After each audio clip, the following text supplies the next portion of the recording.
maior parte da palavra em nome de Jesus. Eu já agradeço a rica oportunidade de estar passando a palavra para o pastor André em nome de Jesus.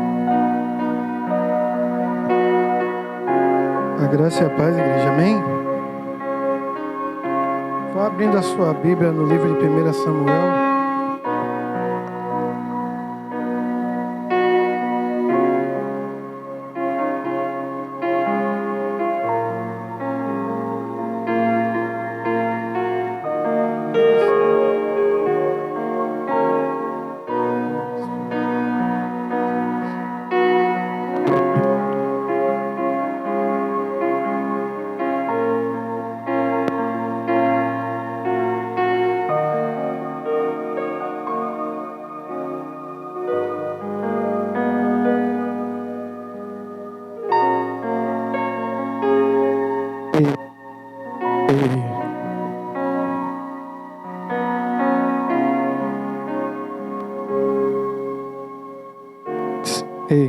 Amém?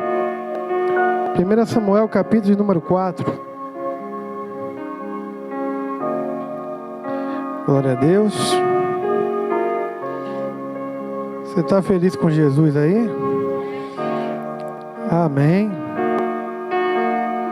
Jesus é bom e é maravilhoso, né, irmão? Com certeza. Verso 19 a seguir. A nora de Eli, a esposa de Finéias, estava grávida e já quase na época de ter seu bebê, quando ela recebeu a notícia de que a arca de Deus havia sido tomada pelos filisteus e que o seu sogro e seu marido haviam morrido. Começou a sentir dores de parto e deu à luz. Ela estava morrendo, mas as mulheres que a ajudavam lhe rogaram: tenha coragem, anima-te, porque tiveste um filho. Ela, porém, nem conseguiu responder nem dar atenção. Ela deu ao menino o nome de Icabode, querendo dizer: foi-se a glória de Israel, aludindo o fato de a arca de Deus ter sido tomada, e por causa da morte de seu sogro e seu marido. E completou afirmando: a glória foi exilada de Israel, porque a arca nos foi tirada. Amém.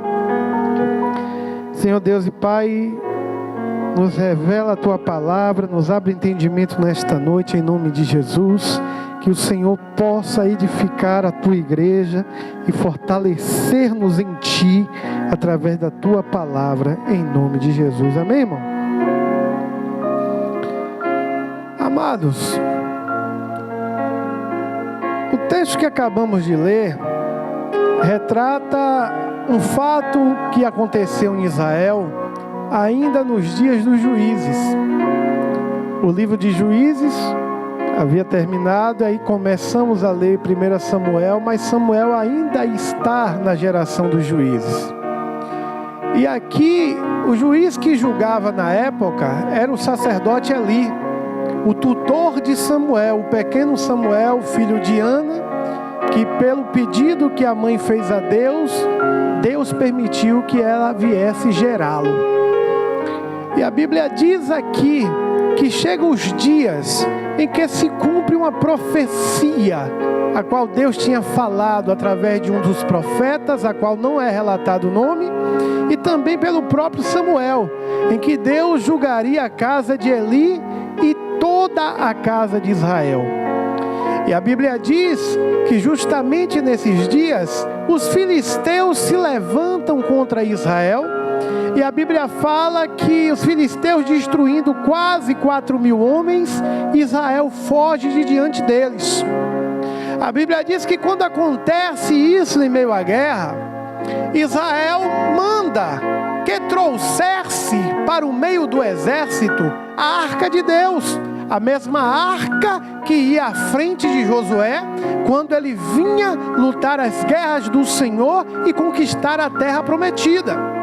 Acreditando assim que ao trazer a arca para o meio do exército, Israel saísse dali vitorioso. A Bíblia diz que Ofni e Finéias, os filhos de Eli, os sacerdotes daqueles dias, eles se atrevem a pegar a arca e levar para o meio do exército do seu povo. Por que eles se atrevem, pastor? Porque Ofni e Finéias verdadeiramente eram sacerdotes, mas a Bíblia mesmo demonstra que mesmo sendo sacerdotes, eles não conheciam ao Senhor.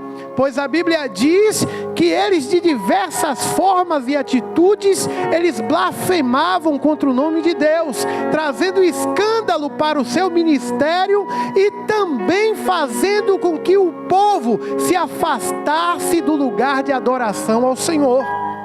Mas no momento em que os líderes dizem: trazei até nós a arca de Deus, a Bíblia diz que Ofni e Finéias vestem as suas vestes sacerdotais, coloca o éfode sobre eles e vão ali pegar os umbrais da arca, vão levar para o meio do exército. E a Bíblia diz que quando a arca chega, o povo se encheu de euforia, começou a gritar e a clamar de uma forma tão tremenda, a qual diz a palavra que parecia que a terra naquele dia tremeu. A Bíblia diz que os gritos chegam ao arraial do povo filisteu. E a Bíblia fala que quando os gritos chegam lá, os filisteus ficam curiosos e atemorizados. Que grito é esse? Que bramidos são esses que nós ouvimos do arraial do povo de Israel? A Bíblia fala que alguém leva a notícia lá para o arraial filisteu, e eles começam agora a entrar em desespero, dizendo: os deuses que destruíram o Egito estão agora com o povo de Israel, e o povo filisteu irá perecer diante deles. Porém, os príncipes dos filisteus, eles tentam acalmar o seu povo, o seu exército, dizendo: olha, filisteus, vamos ficar e lutar, não vamos fugir diante de Israel, para que nós não venhamos tornar-se para eles escravos, assim como eles são escravos nossos. A Bíblia diz que com essa palavra, os príncipes conseguem animar e acalmar o seu exército, e eles decidem ficar para lutar, mesmo sabendo pela palavra de quem lhes falou que Deus estava no meio do exército de Israel. A Bíblia diz que diante daquele fato, a guerra trava-se e Israel, ele é derrotado diante dos filisteus. A chacina foi tão grande que a Bíblia diz que quase 30.000 homens de Israel pereceram naquele dia. Aí você pergunta: como é que Deus desceu e o povo perdeu? A Bíblia diz que era a arca de Deus que estava lá. O povo agora, o restante, foge diante do povo filisteu, vai até a cidade de Israel e começam a noticiar: olha, nós perdemos a guerra. Os filisteus, além de destruir o exército, pegaram a arca do Senhor e levaram consigo.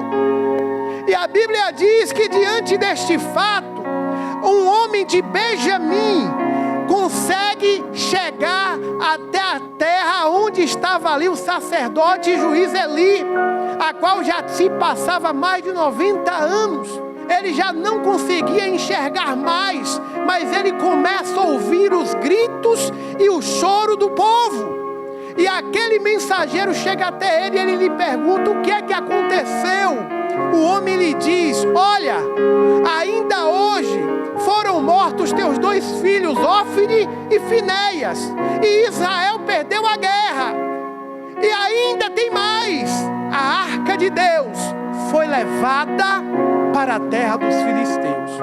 Você vai ver que quando Eli ouve acerca dos seus filhos, ele não tem reação alguma. Quando ele ouve que Israel perdeu a guerra, ele também não tem reação nenhuma.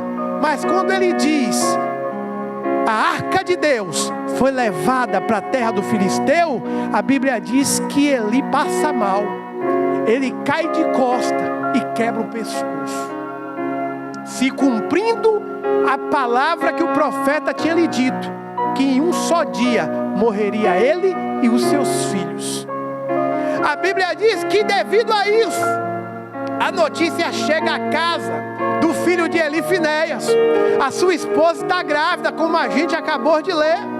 Ao ouvir que seu esposo está morto e que seu sogro também morreu, ao saber da notícia que a arca de Deus tinha sido levada, ela começa a entrar em trabalho de parto. A Bíblia diz que ela não resiste, mas ela consegue ainda dar à luz.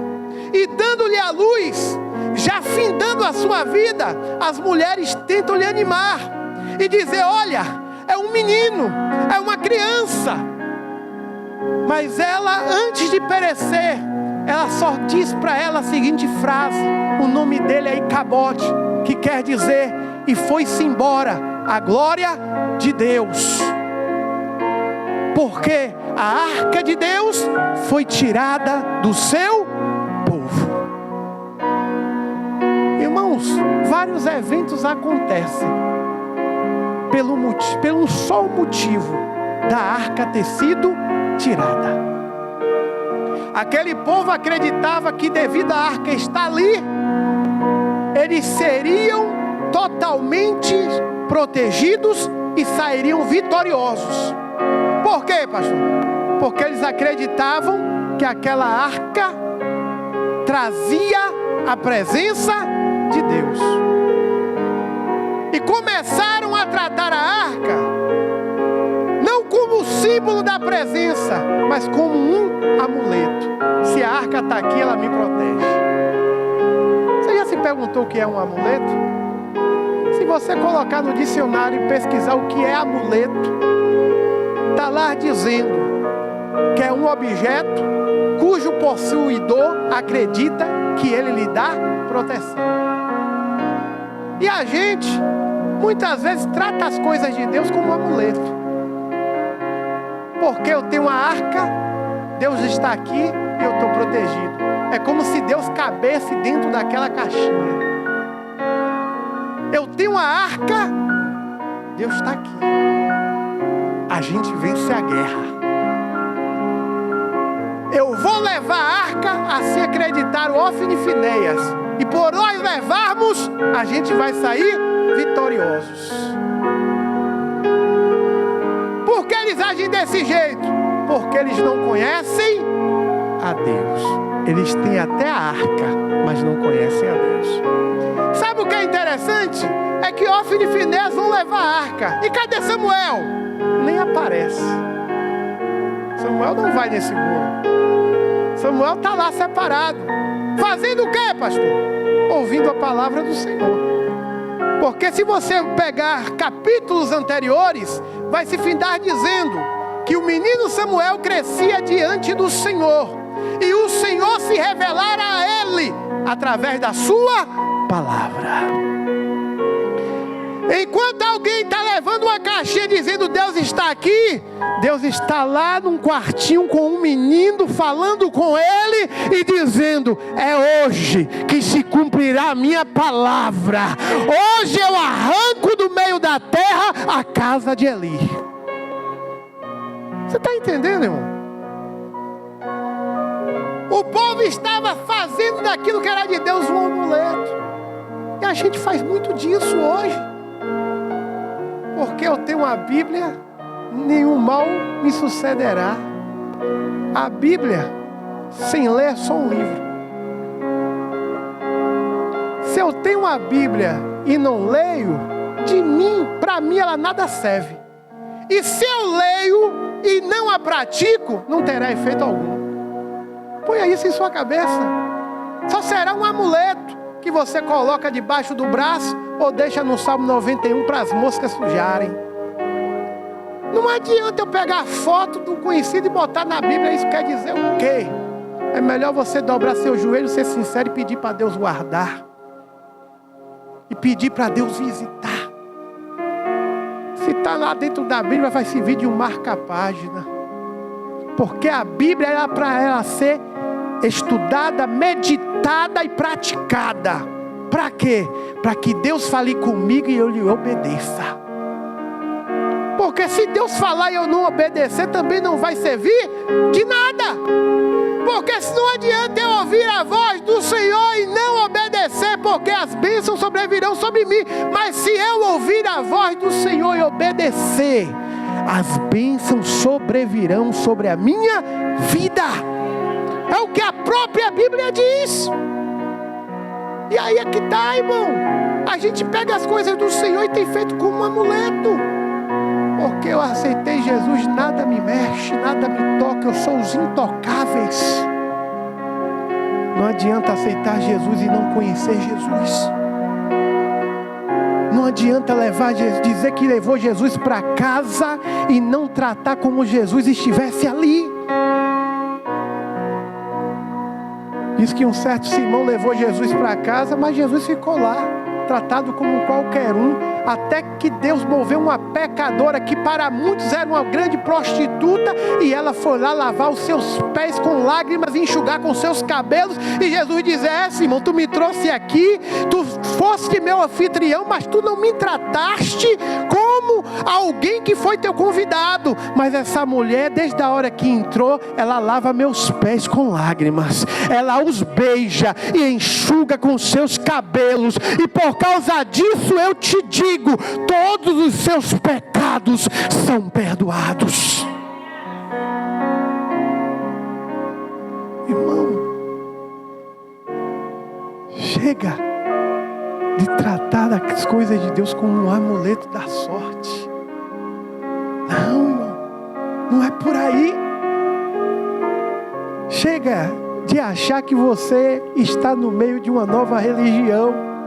A palavra religião quer dizer religar, religar ao sagrado. Aí as pessoas acreditam que qualquer religião religa a Deus. Só que Jesus vem e diz: ei, não tem religião aqui, eu sou o caminho. Jesus não está dizendo eu vou religar vocês para Deus, ele está dizendo eu sou o caminho. E se as minhas palavras estiverem em vós, e vós estiverdes em mim, eu e o Pai sobreviremos a ti, e vos faremos em vocês morada. Jesus é um caminho. E para que serve um caminho? Para andar nele. Sim ou não? Se não andar nele, esse caminho não serve para nada. Você já percebeu como é feito um caminho no meio da roça? Você vê que está lá aquela mata fechada. Mas se há uma passagemzinha que toda hora passa a gente, ali naquele meio se faz um caminho que não nasce um mato. Nasce do lado, mas aonde se pisa não. Porque é um caminho onde as pessoas passam. E Jesus diz: eu sou o caminho.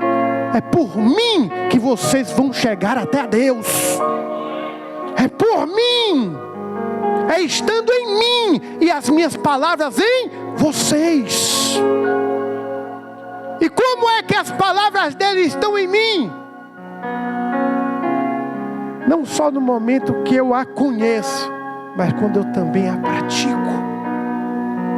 Porque ler, qualquer pessoa lê. Tem ateu que lê a Bíblia para confrontar eu e você. Tem religioso que lê a Bíblia para estudar religião. E por que não surte o efeito esperado nele? Porque ele não lê querendo praticar para conhecer a Deus. Ele lê tão somente para estudar, porque para ele é mais um livro. Se a gente lê por ler, só vai ser mais um livro. Mas se a gente disser eu quero ler, porque eu quero conhecer a Ele, e aí a receita é ler e pôr em prática. É ler e obedecer. Aí você vai ver coisas que estão na Bíblia começarem a acontecer com você. Porque não tem como eu viver o reino se antes eu não me colocar submisso às diretrizes dele. Ninguém vive livre em país nenhum se não se colocar debaixo da sua lei. Sim ou não? tem centenas de nações. Se você chegar lá e não se submete à lei de lá, você não tem liberdade. Em alguns, dependendo do que aconteça, você é transportado de volta. Mas lá você não permanece. Jesus, ele trouxe um reino, estabeleceu este reino. E este reino não está só por vir, ele já está aqui habitando em cada coração através do seu Espírito. Mas para que eu perceba, sinta e me envolva neste reino, eu tenho que me colocar debaixo da lei do reino, dos mandamentos deste reino. E aí é que está. É onde eu pego alguns mandamentos e quero tratá-lo como um amuleto. Ó, filho de Finéias está tratando a arca como uma caixa que carrega a Deus. Parece que Deus está lá preso nela. Vamos levar a arca para que Deus de Israel agora guerreie e dê vitória ao povo. 30 mil morrem. Porque Deus não se coloca numa caixa. Deus se convida para andar com Ele. Então Deus deixa a caixa ir embora e fica dentro do quarto com Samuel batendo papo. Você está entendendo como é o negócio? O povo é derrotado. A conversa chega. Ele morre. E o povo não entende nada. O povo entra em desespero. Você está percebendo que a mulher entra em crise e coloca o nome do filho em Cabode? Não é nem porque o esposo dela morreu, mas porque ela diz: a glória de Israel foi tirada. Ela não conhecia Deus, porque a glória continuava lá no quarto de Samuel. A glória de Deus não estava numa caixa, mas estava com aqueles que lhe permaneciam fiéis. Você está entendendo, irmão? A glória de Deus não está aqui nessas quatro paredes. A glória de Deus está sobre aquele que se submete à sua palavra. No momento que essas pessoas vão, a glória de Deus os acompanha, porque Deus não vai ficar preso em quatro paredes. Mas o povo não entende. E para você ver, o povo está tão distante de Deus. Por quê? Porque se o sacerdócio se corrompe, o povo também se corrompe. De que forma, pastor? Porque se não tem quem represente a Deus e lhe ensine a verdade, como é que o povo poderá andar na verdade? Então o povo está distante e a arca vai embora. Se o próprio Deus, ele não intervém para mostrar para os filisteus que, independente da caixa, ele ainda é Deus, a arca fica lá na Filistéia o resto da vida. Mas como os filisteus quiseram se vangloriar e pegaram a arca e colocaram na casa de Dagon, o seu Deus, para dizer que Dagon tinha vencido ao Deus de Israel, o texto diz que Dagon amanhece com a cara no chão. Os sacerdotes filisteus não entendem, vão lá e levantam a estátua de Dagon e colocam em pé de novo. No outro dia a estátua amanhece caída, com o pescoço quebrado e com os braços e os membros também quebrados. Como se a arca estivesse dizendo: aqui diante de mim ninguém ficar de pé. O texto diz que Deus fere os filisteus com úlceras, com pragas, até que eles não suportam e dizem: vamos devolver a arca a Israel, porque a gente não suporta o Deus deles.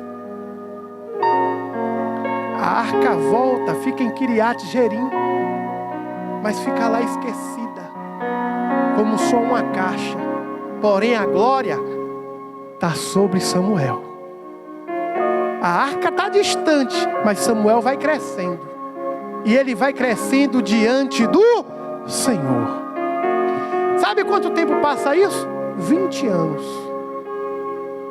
20 anos debaixo do jugo filisteu, sendo tratado como escravos, sendo tratados como pessoas que tinham que pagar aos filisteus tributos. A Bíblia diz que diante disso, Israel não pode ter ferreiro, porque os filisteus dizem: olha, para afiar os vossos utensílios para trabalhar no campo, vocês têm que descer para os filisteus e pagar a eles para afiar, porque nós não queremos ferreiros sair com vocês. Por quê? Porque senão vocês vão fazer armas. Então Israel não tinha uma só espada, porque os filisteus não permitiam. Eles tinham que ficar submissos a eles pelo resto da vida. Aí depois de 20 anos, da maneira deles, eles começam a gemer e a pedir a Deus que os livre. Eles começam a pedir a Deus do jeito deles. E Deus não ouve. Ou melhor, não dá ouvidos. Porque até ouve. Tem orações nossas que Deus ouve, porque Deus ouve tudo. Mas dar ouvidos é outra coisa. Responder é outra conversa. Você está entendendo? Aí o texto fala que agora Samuel já é homem, já está crescido. E depois de 20 anos que o povo agora começa a suplicar bastante, Samuel vem até este povo. Abra sua Bíblia aí no capítulo 7, rapidinho.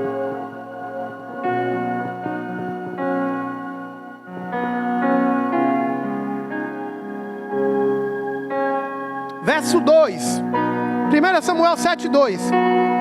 Desde o dia em que a arca do Senhor foi instalada em Kiriat Jearim, um longo tempo se passou, foram 20 anos. E todo o povo de Israel clamava e buscava o Senhor por meio de súplicas. E aconteceu que Samuel declarou a toda a casa de Israel: se é de todo o vosso coração que desejais voltar para o Senhor, tirai imediatamente do meio de vós os deuses pagãos, estrangeiros e todas as imagens da deusa Astarote. Dedicai inteiramente o vosso coração ao Senhor e adorai somente a Ele. Então Ele vos livrará das mãos dos filisteus. Os caras têm 20 anos clamando e não tem resposta. Deus está calado para eles. Por quê? Porque eles estão clamando a Deus, mas os ídolos continuam em casa. Eles estão reverenciando a Deus, mas eles ainda reverenciam as Astarotes em cima do monte. E aí é que está o problema. Eles pedem a Deus, mas ele tem o ídolozinho dele lá. Ele tem aquilo que não afasta ainda do seu coração, onde ele põe a sua confiança. Ele tem o seu amuleto, aonde ele ainda bota a sua fezinha. E aí Deus não responde. Mas Samuel agora, ele chega para o povo e diz: é verdadeiramente a Deus que vocês querem falar? É com Ele mesmo que vocês querem andar? É a Ele que vocês querem servir? Então vamos fazer uma coisa: se entreguem a Ele de todo o vosso coração.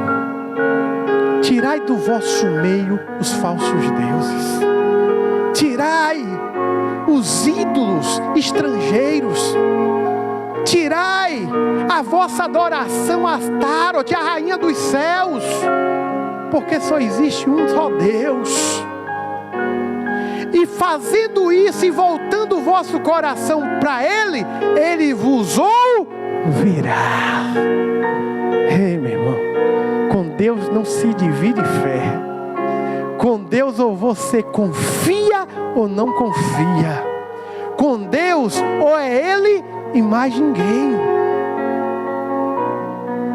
E sabe o que é interessante? Eu estou falando com Deus. Não é de qualquer jeito que Deus vai te dar ouvidos. Você vai até falar. Você vai ficar até calminho por ter desabafado. Mas Deus dá ouvidos é outra conversa. Há um meio, há um caminho para que Deus ouça a mim e a você. Jesus tem que estar no meio. As palavras de Jesus têm que estar cravadas em nosso coração, porque Ele diz: olha, se voltai para Deus de todo o vosso coração. Sabe o que é interessante, irmão? É que isso não é coisa do passado do Velho Testamento, não. A igreja de Corinto também passava por um certo problema que Paulo ficou, coitado, pela misericórdia. A Bíblia diz que Paulo revela que há 3 tipos de ser humano e 2 tipos de crente.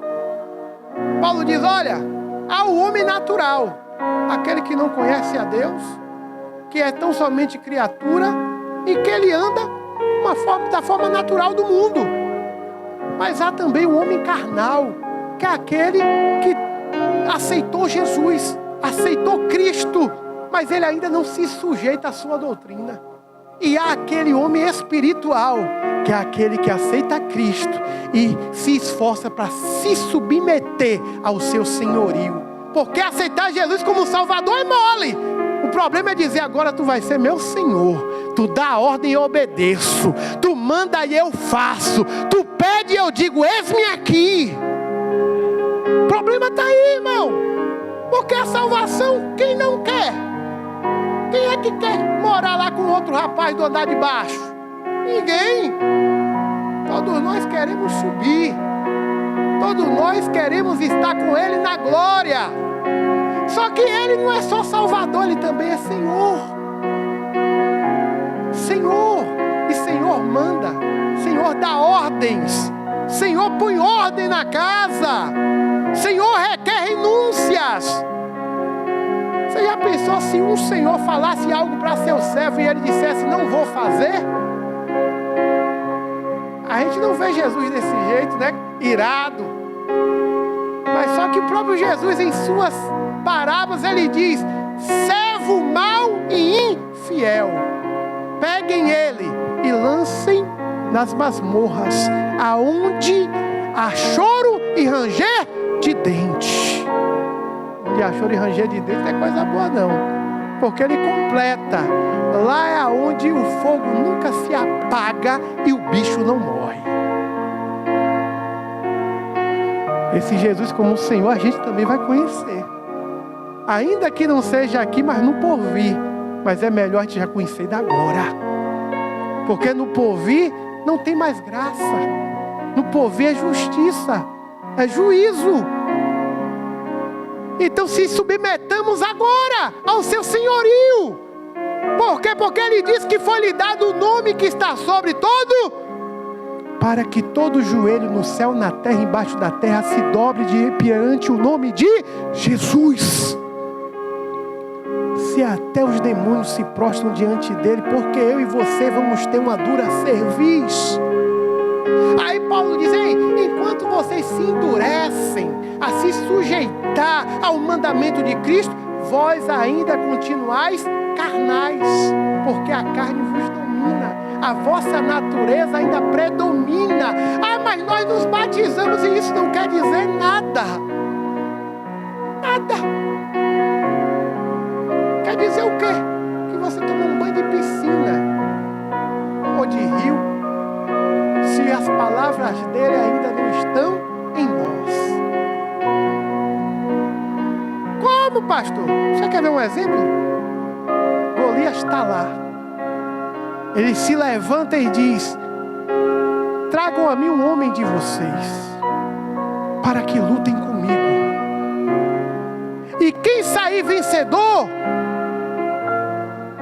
a nação que lhe representa se tornará senhores de vocês. Ou seja, se vocês perderem, vocês serão nossos servos. Se eu perder, nós seremos seus servos. O texto diz que há 40 dias essa conversa, ninguém levanta. Mas Saul está lá. Saul é o rei ungido, sim ou não? Samuel não ungiu? Mas agora ele só tem o nome de ungido. Ele foi até banhado com óleo, mas a unção não está mais nele. Mas o cara é ungido e a coroa está na cabeça mostrando isso. Mas o Senhor quer dizer que foi ungido, quer dizer alguma coisa? Se não há unção, porque unção não é um banho de óleo, unção é a presença do Espírito sobre a vida. Unção é o Espírito estar sobre você, e Ele possui o direito de te guiar para onde Ele quer e fazer de você conforme Ele quer fazer, e te levar ao propósito que Ele estabeleceu para a tua vida antes mesmo de você existir.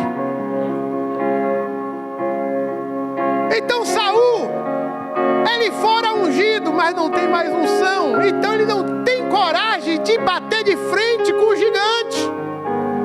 Ele tem armadura de rei, ele tem a coroa de rei.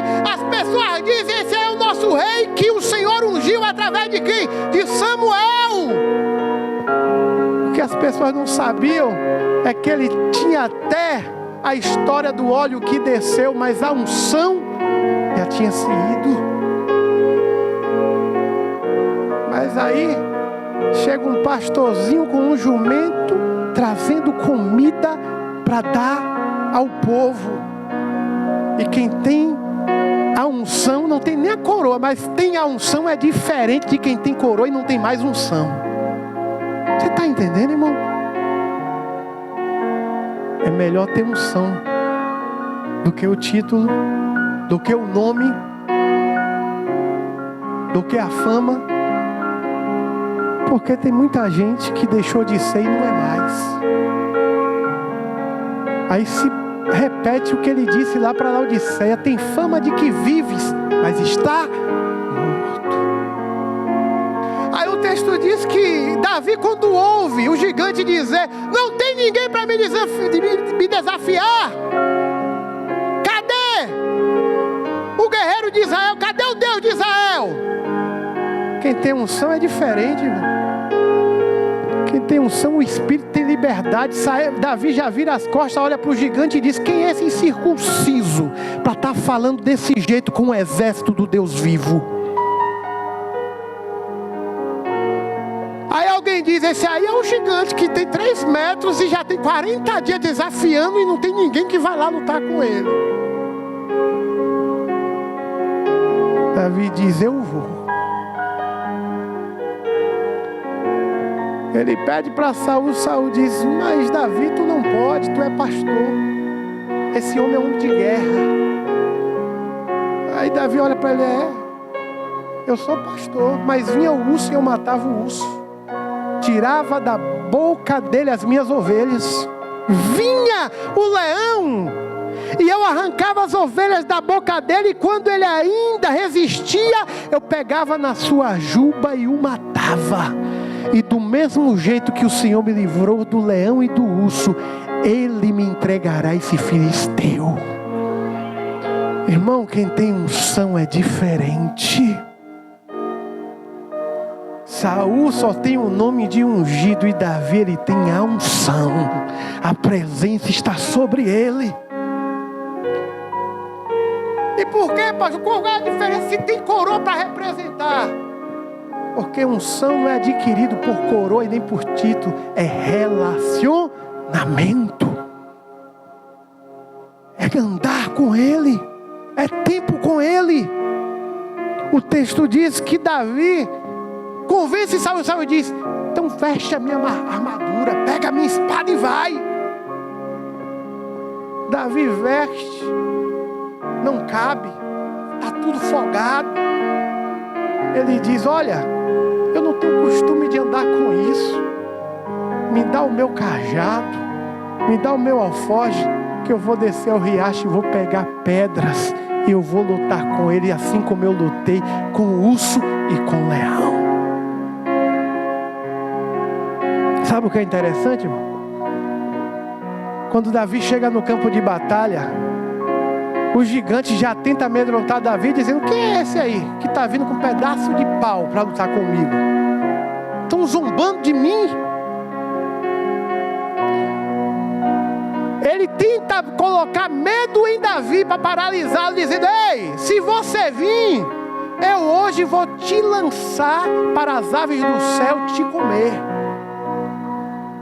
Só que Davi olha para ele e diz: tu vem a mim com lança e com espada, mas eu vou até ti em nome do Senhor dos exércitos.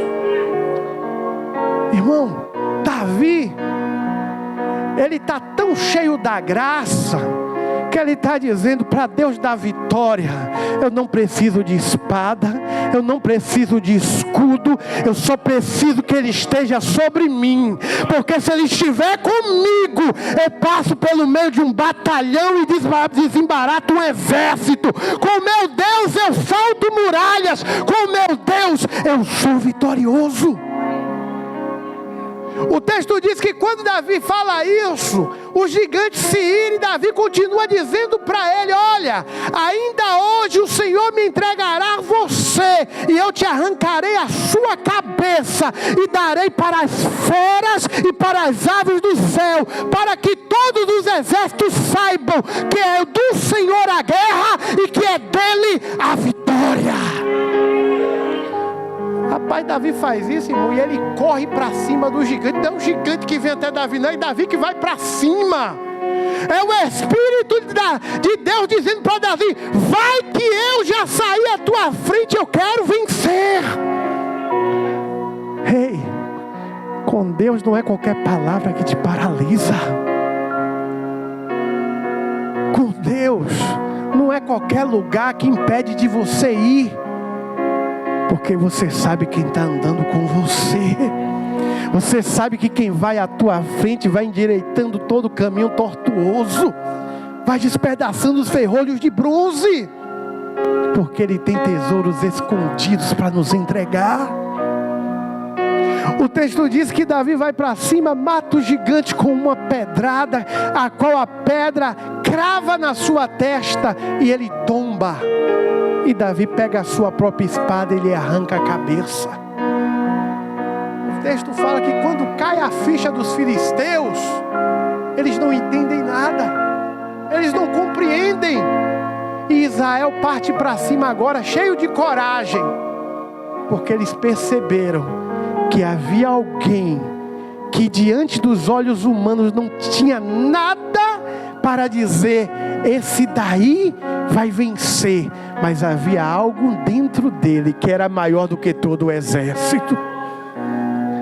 Irmão, não é esse amuleto, não é a campanha, não é o óleo ungido que vai trazer a cura, é a unção que está sobre a tua vida que Deus vai dar resposta.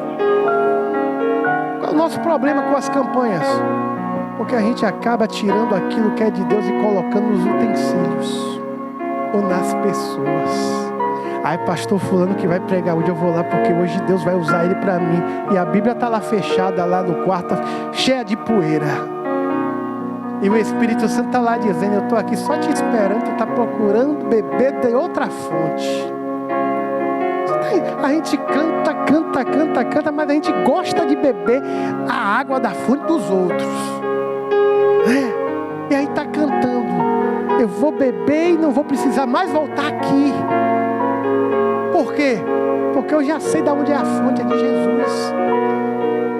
Aquela mulher nunca mais precisou voltar lá meio-dia no sol quente quando não tinha ninguém. Por quê?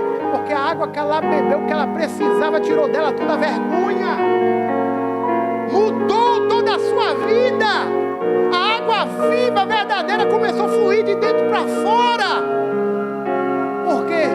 Porque ele estava ali naquele dia e estava dizendo para ela: eu cheguei, eu sou o Messias aguardado.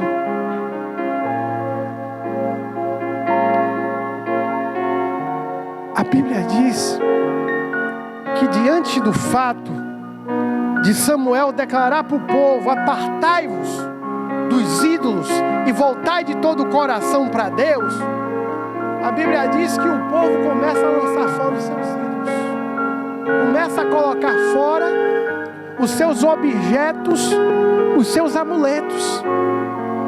Quando eles começam a pôr em prática a palavra que Deus falara para Samuel, Samuel diz: agora venham aqui, se reúnam, venham até mim, porque eu agora vou interceder por vocês diante.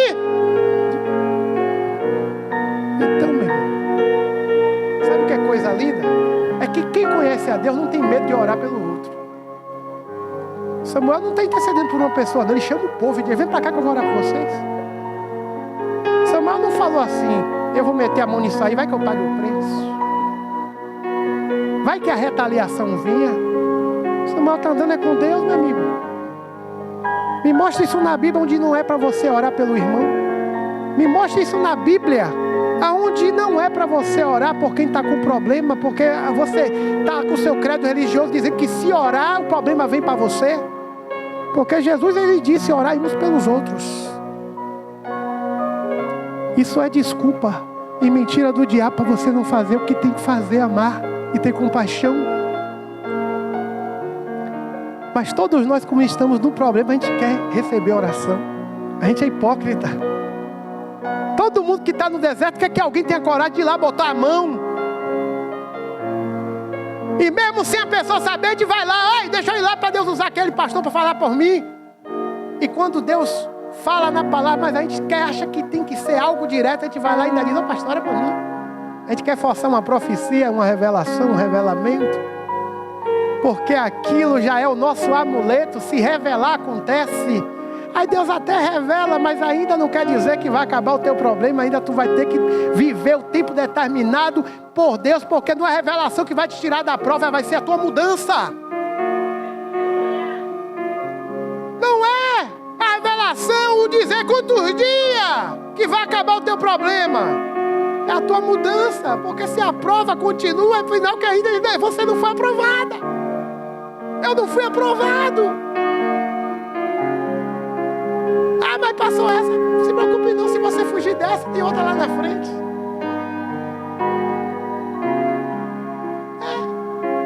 Você foge do perseguidor do trabalho, você foge do perseguidor da escola, você só foge do perseguidor da igreja. Aí Deus fala, peraí que eu vou botar um negócio que tu não vai fugir. Eu vou botar em tua casa.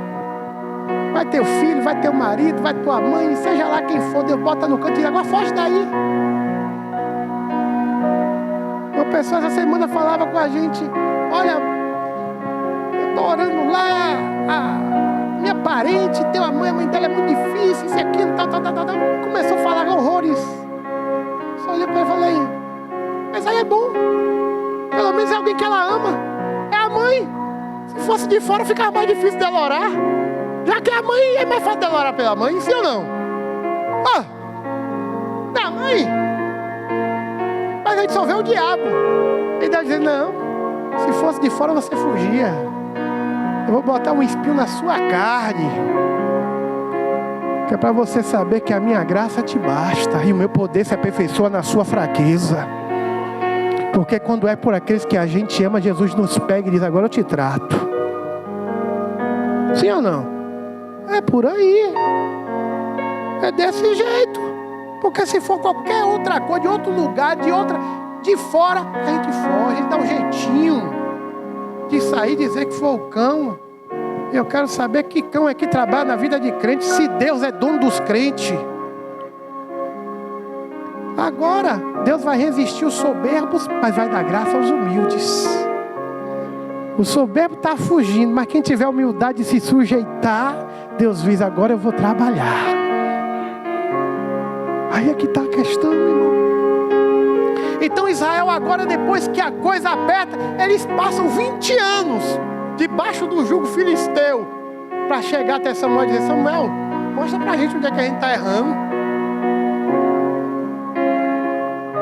Você vai ver que Samuel está de boa. Samuel está de cá, cheio de Deus. O povo é que está querendo servir a Deus do jeito que ele acha e que ele pensa. O manual para você andar com Jesus é essa Bíblia que você está na mão, irmão. É essa daí. Agora, não faça dela um amuleto e nem caia daquela conversinha muito bonita de achar que porque aí tem 7.000 bênçãos ditas para você, a sua vida vai ser um mar de flores. A palavra mais certa que a Bíblia diz é que o dono da Bíblia fala, quem quiser me seguir, tome a sua cruz e me siga. Não existe evangelho sem cruz. Não existe conquista sem preço. Não existe relacionamento sem tempo. Eu conheço a Deus. Você não dá nenhuma hora para falar com Deus. Você conhece quem, pelo amor de Deus, rapaz? Você conhece o Deus que a rádio fala com você, que o YouTube fala para você. Eu quero você conhecer o Deus que você entra no teu quarto, fecha a tua porta e se encontra com Ele. E na hora da dor você vai chorar com Ele. E na hora do problema você bate na porta dele. Porque quando aquela mulher, os caras chegam e dizem, ei, me dá seus filhos como pagamento, ela não vai para o quarto buscar Deus, não, ela vai atrás de Eliseu. E ela não vai no nome dela, não, ela vai no nome do marido e diz, ei, tu sabia que meu marido era homem de Deus? Israel, quem é de Deus? Pô, tu vem falar de Deus com o nome dos outros? Tu também não é de Israel, não é? Teu marido é de Deus e tu não é nem parente? Mas Deus é bom e misericordioso. Quando ela fala isso, ela está dizendo para Samuel, sabe o quê? Tu sabe que essa dívida foi porque ele guardou os homens de Deus. Tu sabe que ele ficou endividado porque ele escondeu os profetas que Jezabel queria matar. E agora ele morreu e meus filhos estão sendo levados como escravos. O cara está morto, mas o nome dele está lá no céu e Deus sabe o que ele fez, porque Deus não esquece nada de ninguém. Aí Samuel fala, tu não conheceu a Deus quando teu marido estava aí, tu vai conhecer ele agora. Vai para casa, pede vazias e entra no teu. Se ela tivesse entrado no quarto antes, seria mais fácil, sim ou não? Se ela tivesse, em vez de ir lá cobrar de Eliseu alguma coisa e fosse entrar no quarto lá, Deus, o homem não está mais aqui, mas eu estou e fiquei com o pepino dele. O que é que eu faço? Mas ela foi atrás de Eliseu, cobrando. Aí Deus diz, agora vai lá pedir vasilha emprestado e entra no teu quarto e fecha a porta. Entra no teu quarto e fecha a porta. Entra no teu quarto e fala com Deus. Mas eu estou desesperado. Ajoelha e levanta quando Ele acalmar teu coração. Decide sair de lá quando Ele colocar refrigério na tua alma. E o problema, se Ele resolver ou não, sei de uma coisa, se tu sair de lá com paz, com a paz que Ele tem para te dar, o problema vai ser fichinha para você. Você só não pode querer tratar Deus como teu amuleto. Deus é alguém que para andar Ele requer certos requisitos. Se você sabe escolher as tuas amizades, Deus também sabe escolher os seus amigos. E Ele estabelece os seus critérios para ter essa amizade com Ele. Aí o povo de Israel acha que Deus vai andar com ele porque eles são filhos de Abraão.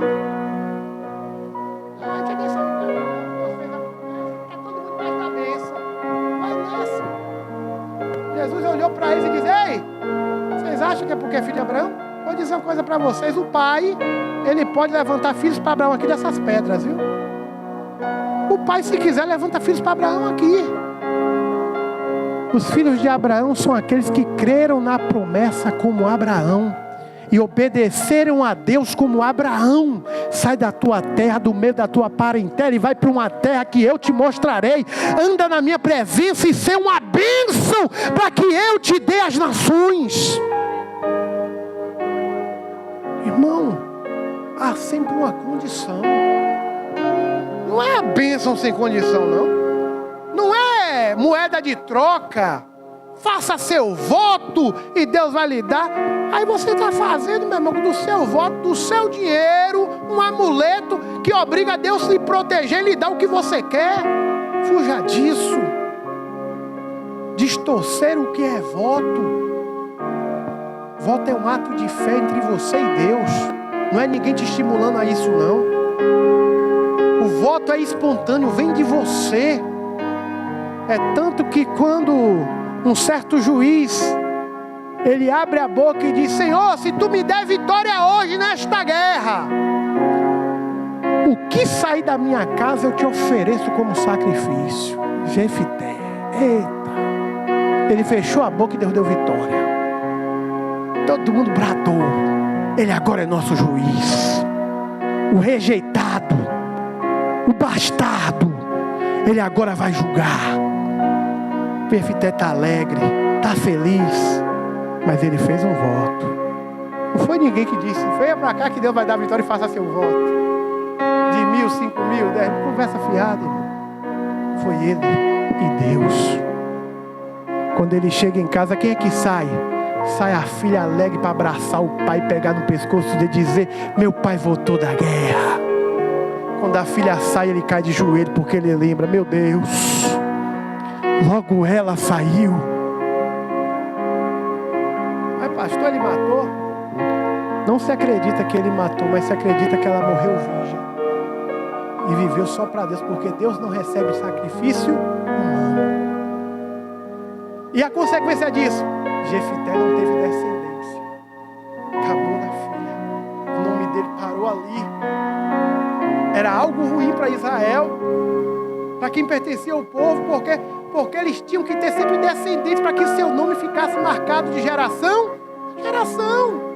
E a sua geração parou ali.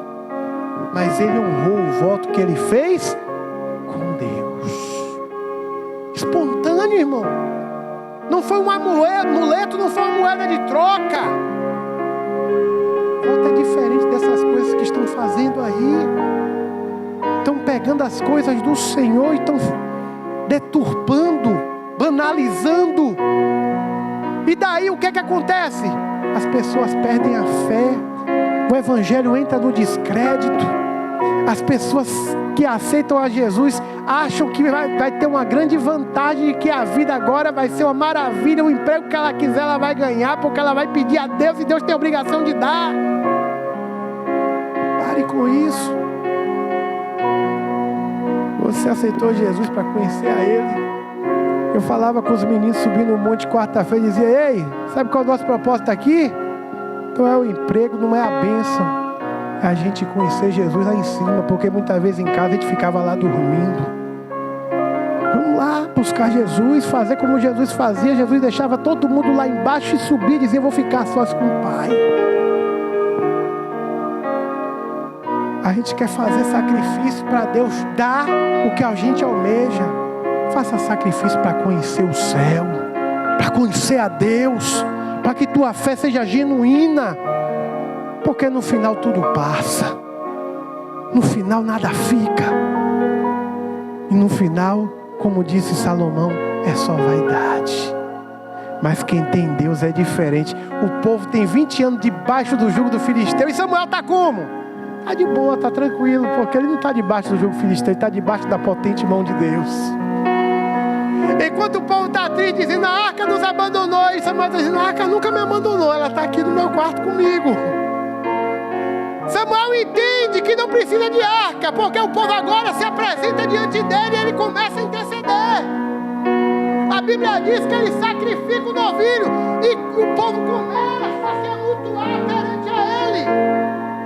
Sabe o que é interessante? Ele não diz: ei, vão lá em Kiriat Jearim trazer a arca agora aqui pro meio, porque a gente agora está buscando a Deus. Ele não diz não. Samuel nunca pediu para trazer a arca de volta, irmão. Você acredita nisso?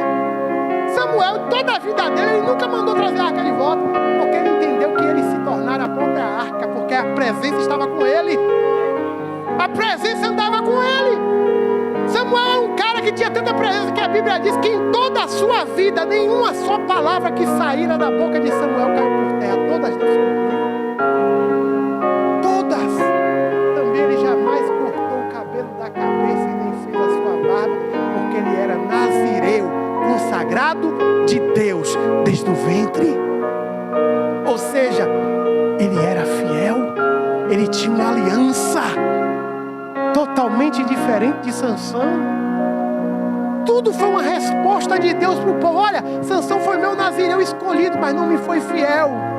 O filho de Ana não foi escolhido diretamente por mim, mas Ana consagrou ele para mim e me foi fiel por toda a sua vida.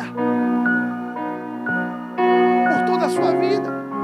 Então Samuel não pede a arca, Samuel chama o povo. Quando o povo se reúne, os filisteus começam a ver um amontoado de gente, começa a dizer: ei, os hebreus, os israelitas estão se reunindo, vamos pegar o nosso exército e espalhar esse povo, porque eles estão querendo se rebelar contra nós. A Bíblia diz que diante disso, o exército filisteu foi se reunindo ao redor do povo, e o povo com medo começou a dizer: Samuel, o que é que nós fazemos? Clama a Deus aí. E Samuel diz: calma, porque hoje vocês vão ver o livramento do Senhor. Hoje vocês vão ver o que é andar com Deus, o que é falar com Ele e Ele responder, o que é saber que Deus não abandona aqueles que lhe são fiéis. A Bíblia diz que Samuel não pega nenhuma faca, irmão, nenhuma espada para ir para a guerra. Ele pega um cordeiro e leva como sacrifício. Só sobe no monte e o exército está todo lá embaixo. E o povo não sabe o que fazer, porque o povo não tem espada. Os filisteus não tinham deixado ferreiros lá para fazer armas. Então o povo está perdido. Agora ou eles confiam ou não confiam. A Bíblia diz que Samuel sacrifica o cordeiro, coloca no altar e começa a invocar o nome do Senhor. Naquele momento, o texto diz que o céu que estava ensolarado se fecha. Começa a vir trovões e o próprio Deus faz dispersar o exército filisteu. Israel vence a guerra sem pegar uma espada. A partir daquele dia começaram a temer e a respeitar o relacionamento de Samuel com Deus. Ei, o que vai mudar a vida dessas pessoas é como você anda com Deus. É o seu relacionamento com Ele que vai atrair as pessoas. Falar, todo mundo fala, irmão. É como você anda com Deus que vai fazer as pessoas dizerem: eu quero conhecer Jesus, eu quero tê-lo na minha vida. Eu fico maravilhado quando te vejo, porque eu vejo algo especial em você. E quem é? É a unção de Deus que está sobre a tua vida. O relacionamento de Deus com Samuel faz o povo temer. E a Bíblia diz que em todos os dias de Samuel, os filisteus nunca mais oprimiram os israelitas. Nunca mais. Sabe o que é isso? Naquele dia Deus não levantou um general. Deus não levantou um grande guerreiro. Porque por 40 anos Samuel foi juiz. Mas Deus levantou um homem intercessor que tinha comunhão com Ele.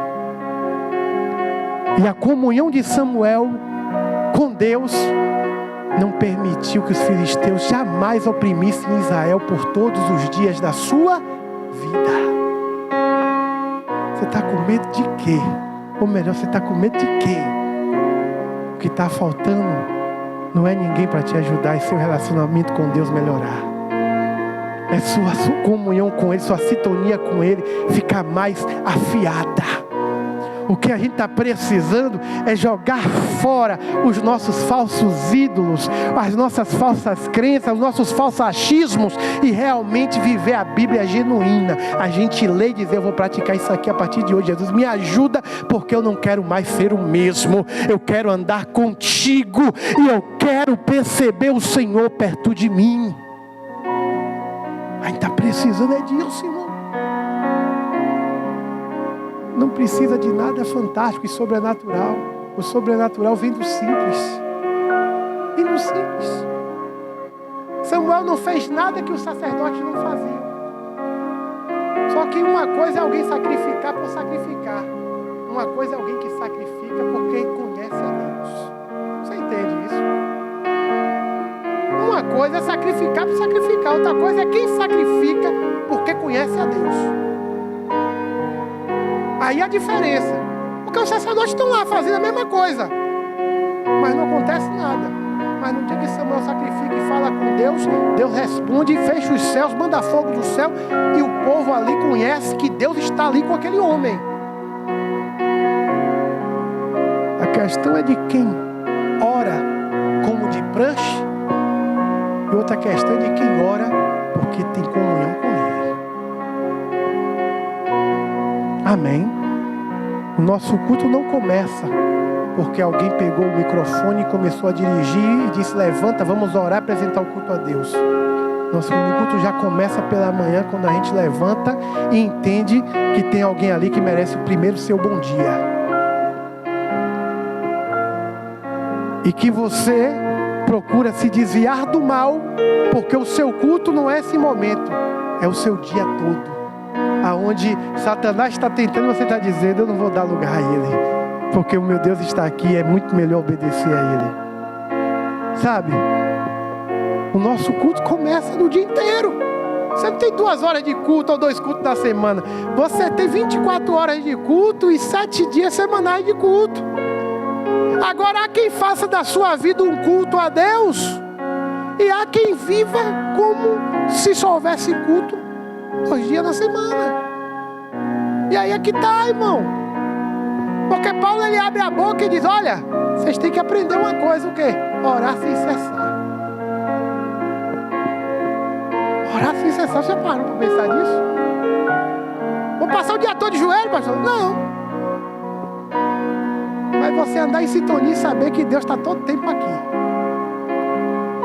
Aí você pega na direção, diz que vai ali, mas aí você lembra que Deus está aqui falando: e aí, Senhor, o Senhor vai comigo naquele lugar mesmo? Ou é só vontade minha? O Senhor vai me guardar se eu ir lá? Ou o Senhor quer que eu vá em outro lugar? Porque nós fazemos bons planos, mas a resposta certa vem da boca. Orar sem cessar é isso. Paulo, ele entende isso, ele diz: eu vou para Macedônia pregar. E Deus diz: você não vai para cá, não é isso que eu quero você lá.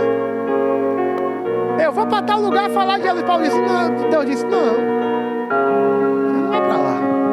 Mas é para falar de Jesus. Mas até para falar de Jesus é o Espírito que guia para onde a gente deve ir. Porque há lugares e pessoas mais necessitadas que outras. E há lugares que Deus especificou verdadeiramente para mim ou para você.